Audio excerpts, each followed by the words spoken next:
अकील करीम रेड्डी साहब प्रोग्राम में ज्वाइन कर रहे हैं, स्टॉक ब्रोकर है, मारूफ बिजनेसमैन है। अकील करीम रेड्डी साहब, आपसे आगाज करते हुए प्रोग्राम का ये फरमाइएगा कि जो बैलेंस ऑफ पेमेंट क्राइसिस आए इससे पहले और जो मौजूदा क्राइसिस है, क्या आपने देखा इन दोनों में कोई फर्क है? ये क्राइसिस ज्यादा भारी है, ज्यादा मैग्नीट्यूड है, या ये माजी के क्राइसिस की तरह ही क्राइसिस है जो 2018 में भी था और उससे पहले भी था? देखें, पहले और अब में थोड़ा सा फर्क है। अच्छा, पहले ये था कि आपके पास गुंजाइश बन रही थी, लेकिन अब खैरी बात है कि सीपेक में एक ह्यूज इन्वेस्टमेंट होने के बाद अब आपके ऊपर कर्जों का बोझ काफी बढ़ गया है। अगर हम लोकल कर्जों को देखते हैं 29,000 अरब है, अगर हम बाहर के देखते हैं तो 125 बिलियन डॉलर है।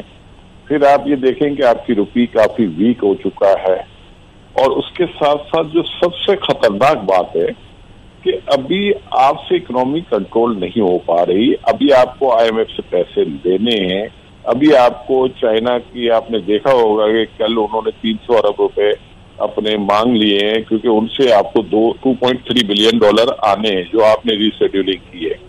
तो वो आपका पैसा लग रहा है कि रुक गया है, और उन्होंने कंडीशन दी होगी कि आप हमें 300 अरब दे तो आपको ये हम पेमेंट कर देते हैं।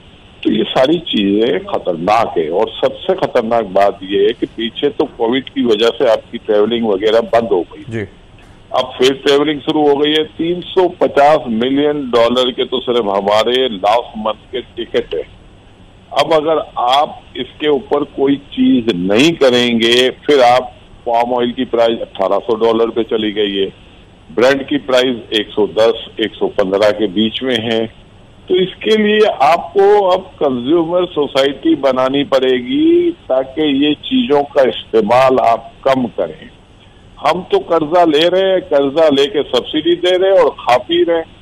अब ये काम नहीं चलेगा, अब आपको इससे बाहर निकलना होगा, वरना और मसाइल हो जाएंगे। सब्सिडी जरूर दे, सब्सिडी फॉर पुअर होनी चाहिए, सब्सिडी फॉर ऑल नहीं होनी चाहिए। लेकिन अकील साहब ये बताएं कि जिन करेक्शंस की तरफ आप निशानदेही कर रहे हैं, क्या मौजूदा हुकूमत ऐसे सहल है कि वो करेक्शंस कर सके? बहुत से लोग कह रहे हैं इलेक्शंस हो जाएं, लेकिन इलेक्शंस के बाद भी कोई जमात 200 सीट्स तो लेके नहीं आएगी, क्या वो कर सकेगी फैसले? ये फिर यही ड्रामा रिपीट होगा? ये आप ज़हन में रखें कि पॉलिटिकल गवर्नमेंट इतने बड़े डिसीजन नहीं ले पाएगी। पॉलिटिकल गवर्नमेंट को ये खतरा होगा कि अगर हमने ये कहा तो अवाम हमारे खिलाफ हो जाएगी। मेरे भाई, मैं वही कह रहा हूं ना कि पिछली गवर्नमेंट में शौकत तरीन साहब ने सब्सिडी दी है, फिर उन्होंने, आप ये देखेंगे टी बिल के रेट किस बुरी तरह बढ़े हैं। उसकी वजह क्या है कि आपने आईएमएफ से एक एग्रीमेंट किया है, और एग्रीमेंट क्या किया है कि आप स्टेट बैंक से बोरो नहीं करोगे। अरे भाई, स्टेट बैंक से जब आप बोरो नहीं करोगे तो ये 4 बैंक तो आपको पैसे देंगे, तो रेट तो बढ़ते जाएंगे। 29,000 अरब पे अगर आपका टी बिल 16-17% पे तो आ ही जाएगा जो दिख रहा है। तो आप ये देखें कि आपकी डेट सर्विसिंग कहाँ जाके पहुंच जाएगी। अब ये डेट सर्विसिंग आप पे कर पाओगे, नहीं कर पाओगे। इसके बाद आप इस चक्कर में रहेंगे कि पेट्रोल भी सस्ता दे, डीजल भी सस्ता दे, अवाम को खुश भी रखे, अवाम को अपनी तरफ लेके आए, हमें वोट भी दे। ये अब नहीं चल सकता।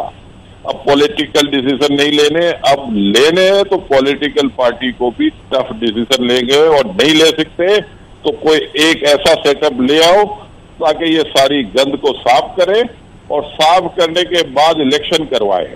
इसके बगैर अब रास्ता नहीं है। मैंने ये जो आपको कहा है ना कि $350 मिलियन के मंथली टिकट इश्यू होने शुरू हो गए, ये कहां से लाएंगे पैसे भाई आप?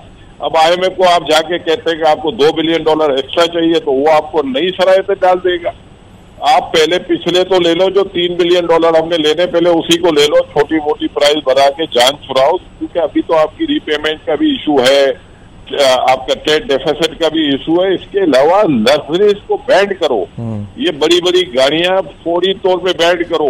1300 सीसी के ऊपर सीकेडी जितनी भी आप बकवाते ना, उसको रोक दो फॉर द टाइम भी, क्योंकि इस वक्त आपकी कंडीशन नहीं है कि आप फर्दर चढ़ सको। और ये कि इस वक्त लड़ाई मुल्क की खातिर खुदा के लिए पीछे रखो, एक टेबल पे बैठो। अब इस मुल्क को जिस पे आप हुकूमत करना चाहते हैं, अगर उसमें जान होगी तो हुकूमत करोगे ना, या उसको बंद कर, उसको उड़ा दोगे आप लोग? मैं आपको यकीन से कहता हूँ, पूरी पाकिस्तान की बिजनेस कम्युनिटी को कह रहा हूँ, ये इरफान शेख साहब और बैठे हैं ये फेडरेशन वगैरह, इनको भी रोडों पे निकलना पड़ेगा। वो भाई ये मुल्क जिस नंबर में हम फंस चुके हैं ना, इनकी पॉलिटिकल लोगों की लड़ाई में ये मुल्क उड़ जाएगा। और अगर आप लोग इसके ऊपर नहीं जाओगे तो फिर जिस मसले, अगर एक दफा हम डिफॉल्ट पे चले गए तो फिर आप देख लेना क्या हाल होता है। हमें तो बराबर मुल्क से सीखना चाहिए। श्रीलंका बहुत छोटा मुल्क है, उसके बहुत छोटे इशू थे, फिर भी वो सरवाइव नहीं हुआ। हमारे तो 22 करोड़ की पॉपुलेशन है भाई, हम तो अफोर्ड ही नहीं कर सकते इस तरह की सिचुएशन। हमें हमारे यहाँ तो ग्रोथ भी नीचे आएगी। हम 16-15% पे आपका टी बिल का ऑप्शन हुआ है, लोग बोलते हैं इंटरेस्ट रेट 12.5% होगा। गधे 12.5 के दर 17, जो पैसे लिए जाते हैं जिस रेट में वो इंटरेस्ट रेट होता है। हमारे यहाँ टी बिल 15% है तो काइबो रेट भी 15 ही होगा, और 15 + 4-5 पे आपको पैसे देते हैं। 20% से पैसे लेके इंडस्ट्री कहाँ से चलेगी? मुझे नहीं लगता कोई चला पाएगा। सही बात है। मैंने उस दिन भी अकील साहब, इरफान साहब से बात हुई थी, आज तो खैर स्टूडियो में साथ हैं।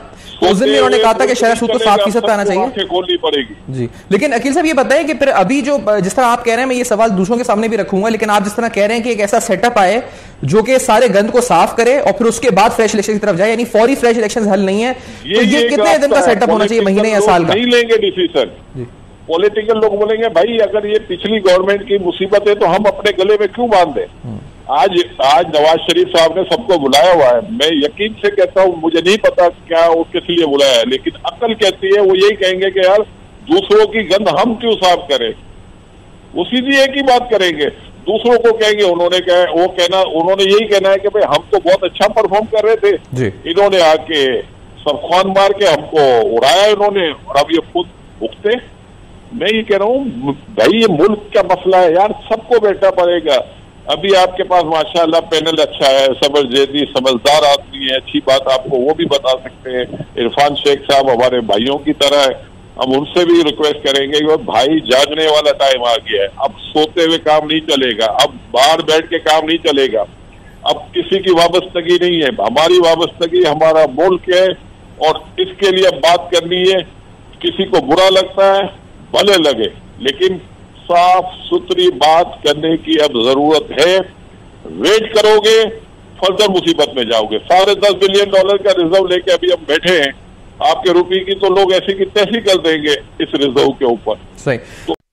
तो बैक आप देख रहे हैं बेनकाब, और बेनकाब में माशी सूरत हाल और जो क्राइसिस है इस पर हम गुफ्तगू कर रहे हैं, निकलने का रास्ता क्या है, आप मुख्तलिफ सजेशंस भी सुन रहे हैं। अखिल करीम रेड्डी साहब, एक तो वो रास्ता जो आपने बताया और बिल्कुल सबने इत्तफाक भी किया, तकरीबन जो हमारे पैनल पे भी शहबाज अली साहब और FPCCI के सदर ने इरफान इकबाल साहब ने, मौजूदा हालात में 1 से 2 माह के अंदर जो हमें एक्सटर्नल फाइनेंसिंग चाहिए, जो शॉर्ट टर्म यानी बिल्कुल नियर शॉर्ट टर्म है, इसके लिए हमें क्या करना चाहिए? क्योंकि अभी हमें IMF के पास 18 को जाना है, उससे पहले हमें पेट्रोल बढ़ाना है, उसके बाद ही शायद कोई दूसरे मुल्क हमें पैसे दें।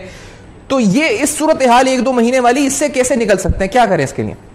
देखिए, इस पे अब आपको अपने डिसीजन लेंगे। अभी पैसे मांगने जाएंगे तो देर हो गई है, इस वक्त आपको पैसे आसानी से नहीं मिलेंगे। इसके पहले आपको कुछ डिसीजन लेने होंगे। मैंने कहा ना कि डिसीजन ये ले जा सकते हैं कि हम अपनी पाम ऑयल की इंपोर्ट को कम करें, हम ये रिस्ट्रिक्शन लगाएं गाड़ियों के ऊपर, छुट्टी के टाइम बढ़ा दें, आपका टाइमिंग जो है ना मॉर्निंग 7 to 6 कर दें या 5 कर दें। ये वो चीजें हैं जिससे आपकी फ्यूल की, इलेक्ट्रिसिटी की कंजम्पशन कम होगी। अगर आप ये नहीं करते तो मुश्किलात रहेंगी, और हर सूरत में ट्रेवलिंग पे आपको रिस्ट्रिक्शन लगानी होगी कि कोई आदमी बिजनेस ट्रिप पे जा रहा है तो जा रहा है, लेकिन ये घूमने फिरने वाले काम थोड़े टाइम के लिए बंद करवाते। आने वाले दिनों में हज खड़ा हुआ आपके सर पे, और जो आदमी $350 मिलियन खर्च करके टिकट लेता है वो $700 मिलियन खरीद के खर्च भी करेगा।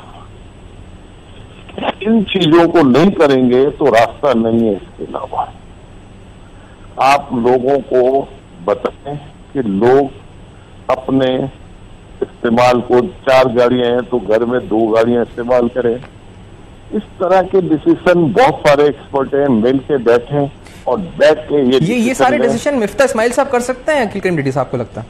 देखे करने पड़ेंगे, वरना फिर सलाम अलैकुम करो, किसी और को बिठा दो, उनसे करवा लो।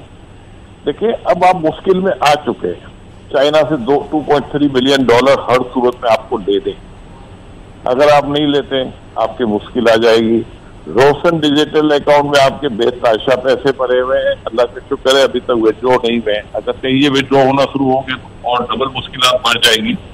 तो मैंने कहा अब इस वक्त हम क्या कर सकते हैं, अपनी इंपोर्ट को कम करें, अपने खर्चे को कम करें, जो हम कल कर सकते हैं, सुबह उठ के कर सकते हैं, और ये करना पड़ेगा। सही नहीं करेंगे मुश्किलात हैं और बढ़ेंगी, कम नहीं होगी। एग्जैक्टली। और